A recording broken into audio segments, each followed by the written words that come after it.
This broadcast is brought to you in memory of Jamal Khashoggi, assassinated in the Saudi embassy in Istanbul. Why? Well, because the Spanish Super Cup, even for the 40 mil, the 40 large that they're sending to the Federation, shouldn't be in Saudi Arabia, but it is. It brought us two pretty entertaining semi-finals, some controversy, particularly with Jude Bellingham telling Maffeo that he was a soft prick and that if he wanted to start boxing with Vinicius, why not start with the Englishman? I have to say I'm on Jude's team with that one. Mallorca dispatched with their thugs beaten. Athletic, a pale shadow of themselves, beat, leaving us with a Clasico. Clasico tonight, Sunday. I hope it's on UK, Irish TV and wherever else you get your Clasico fix from. But first of all, Pete, just like touch on the fact that even for 40 mil, are you content that this is in Saudi Arabia? Should it be in Saudi Arabia? And in modern football, does money just talk? Well, I was in a taxi the other day in Barcelona and the taxi driver was complaining about how brilliant it would be for the Barcelona economy if the four teams were playing in Barcelona or in Valencia or in Madrid and the stadiums were full and all the money that would bring to the Spanish economy. So that aside from all the other questions that you've already touched on, it should be played in Spain, the Spanish Super Cup. I agree with that. I think the format has proven to be good. Yeah. It's another example, and I admit this readily, about hypocrisy. I never catch you out in it, but there should be fewer games in general. Players should be protected better. But not only, I'm an addict. I don't know if you necessarily condemn yourself as an addict, but these extra games, because it used to be a one-off match, or it used to be a home and away match, I quite like this format. Yeah, and also more games that matter and less games that don't. I mean, that's the rule. And these games do matter. The two semi-finals, a bit disappointing this year, as you said, compared with previous seasons. But I'm sure the final will be I'd imagine the Clasico's good because there's a lot of money at stake. There's a trophy at stake. Madrid can win 7 trophies this season, and to complete that magnificent number, they have to win this one. There's a little bit of revenge. How many times in interviews have you asked a player or a coach, is revenge a factor? And they always go, no. But it is, and it will be tonight. No doubt. The defeat to Barcelona early in the season in the league still stings Madrid. We were talking before setting the cameras rolling about how we both tipped Madrid to win the first Clasico of the season, and I think everyone in Spain did. Barcelona were going to get caught out of the high line. It was a suicide mission in terms of Vinicius, Mbappe and Rodrigo running in behind you, Bellingham as well. Mbappe didn't take his chances. Barcelona was still at the part of the season where the offside trap was working perfectly. Was it 8 times in the first half or something similar to that?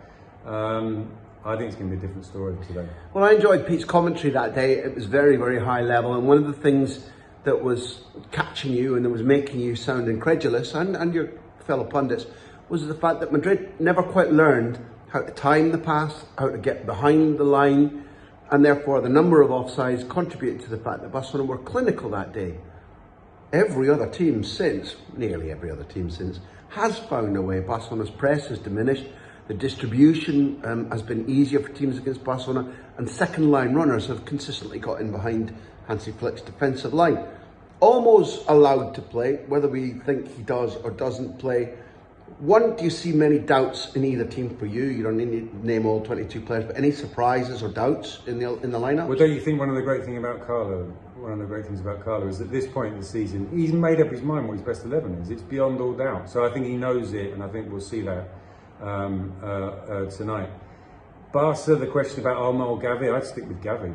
And the other question about the goalkeeper, that one is harder to call. I think he'd be a fool to not play the man who was outstanding in the Clasico. Yeah, Peña played very well. I'm not going to go out and bat for Szczesny, but I would choose him. I think that last time a player was late, which was Koundé, he took his 1 match punishment and the coach forgave him and put him straight back into the side because of value to the team.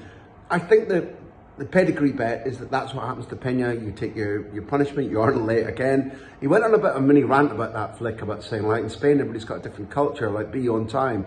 It isn't just German coaches who say that. I know many coaches, you must have interviewed many coaches, who get fiendishly obsessed by detail, because if that little detail is treated without enough seriousness, other things will be too. That's their logic, right? Yeah, Hansi Flick's just praying that Lamine Yamal's never late. I say, he might have to rethink the rule. Leo, you're 2.5 days late. What was it Alex Ferguson used to say about Vidic, that if he turns up late, well, we must have set the time for the training wrong. Everyone else is early. You treat great players differently. That's a sad truth. Look, we don't need to name the 22. I think, like you, that Gavi starts and probably Olmo doesn't. Make your case for who's going to win. I think Madrid win, because I think Madrid don't make the same mistakes they made in the first game.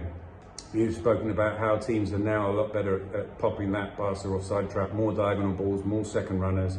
I think Bellingham potentially has a field day running from deeper. So I think Madrid take revenge and do right what they didn't do right in the La Liga Clasico.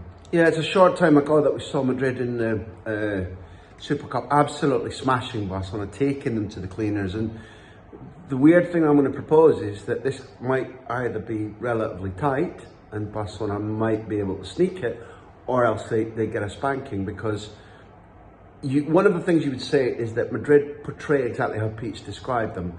They look athletically fitter. Carlo made a big point in his pre-match press conference yesterday saying we know how to deal with the high line, and Barcelona have proven much more vulnerable, and therefore second line runners, which include Lucas for me, as well as Bellingham, definitely, and Valverde, give opportunities that we thought before the Clasico might fall to Rodrigo and to Vinicius and to Mbappe.